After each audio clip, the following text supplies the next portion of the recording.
안녕하십니까? 나그네 교회 교우 여러분.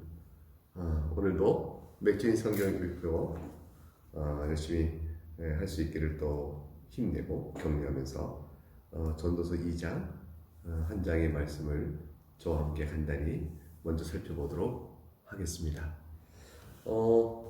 결국 이제 모든 것이 헛되고 헛되다라는 솔로몬의 결론은 과연 왜 그런가? 정말 그런가? 다른 방법 없는가? 이런 것들에 대한 이제 논증이 이어가게 되어집니다.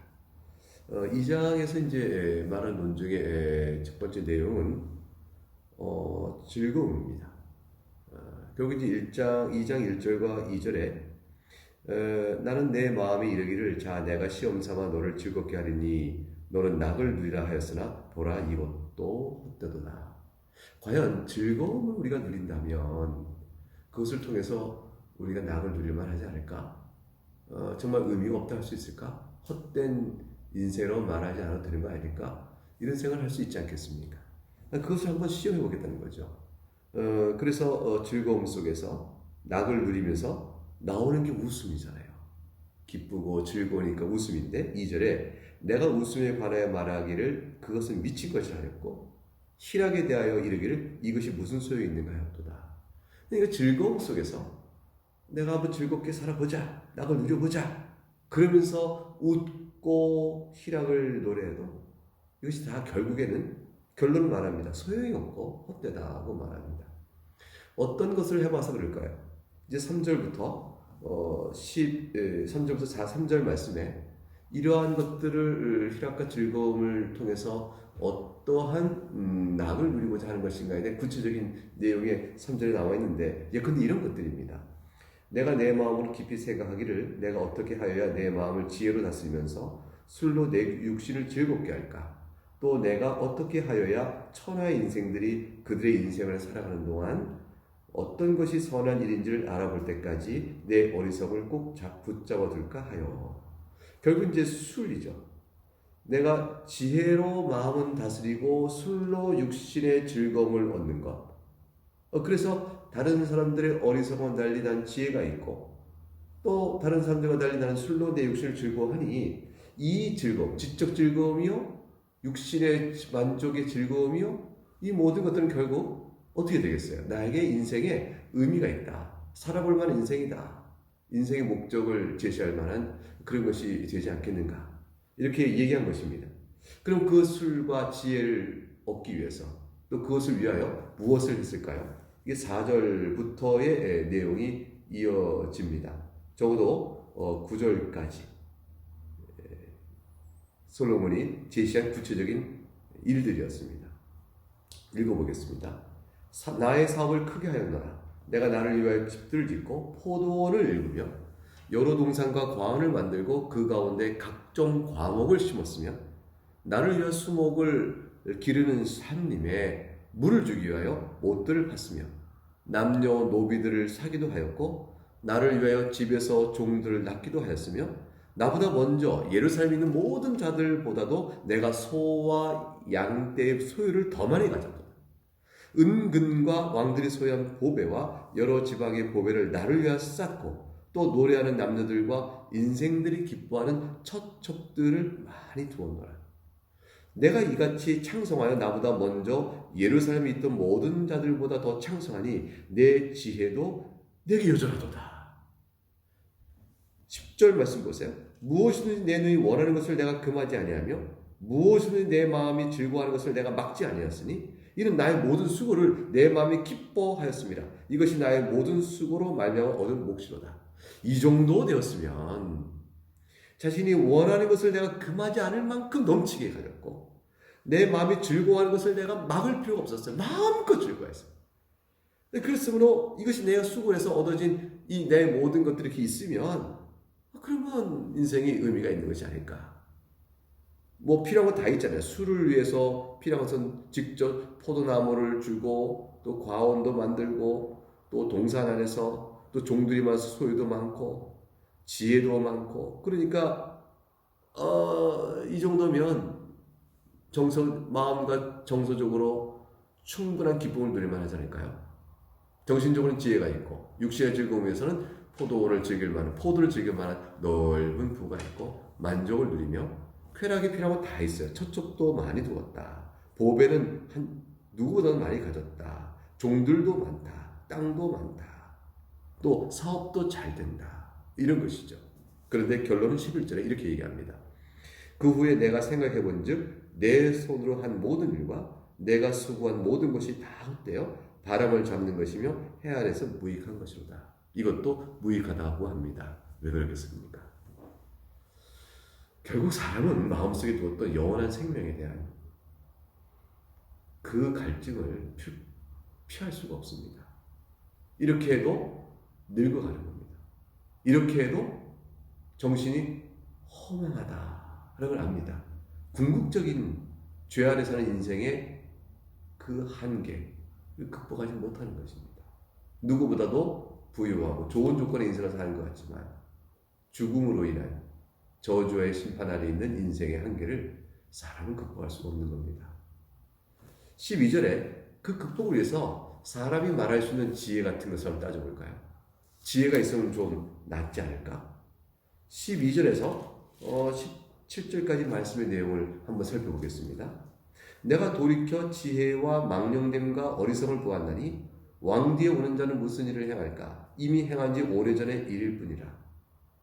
지혜와 망령됨과 어리석음을 다 보았습니다. 어느 게 더 좋을까요? 지혜, 망령됨, 어리석음. 당연히 지혜일 것입니다. 지혜가 이 땅에서 뭐라고 말해도 더욱더 가치 있는 일인 것이 틀림없습니다. 과연 그렇죠? 13절에 내가 보니 지혜가 우매보다 뛰어남이 빛이 어둠보다 뛰어난 같도다. 맞습니다.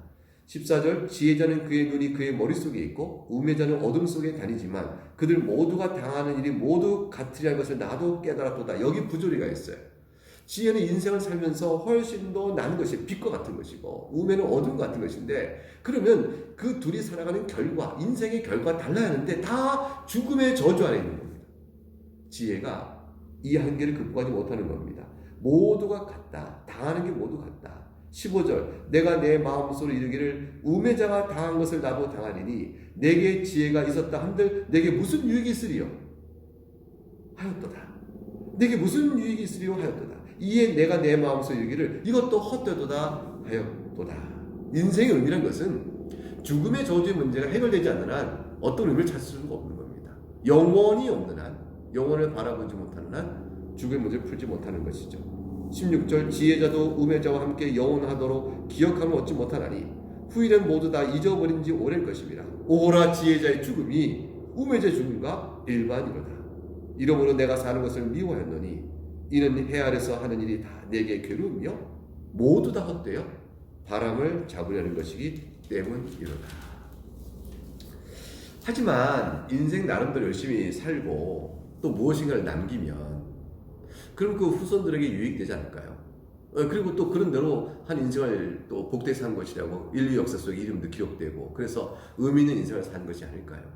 분명히 그런 점이 있을 겁니다. 그 귀한 일이죠. 인생은 자기 당대를 아니라 먼 역사까지 뒤에 오는 후손까지 봐야 될 필요도 있죠. 그러나 성경은 오늘 뭐라고 말하는지 계속 읽어보도록 하죠. 18절 내가 해 아래서 내가 행한 한 모든 수고를 미워하노니 미워한다고 합니다. 아니 왜요?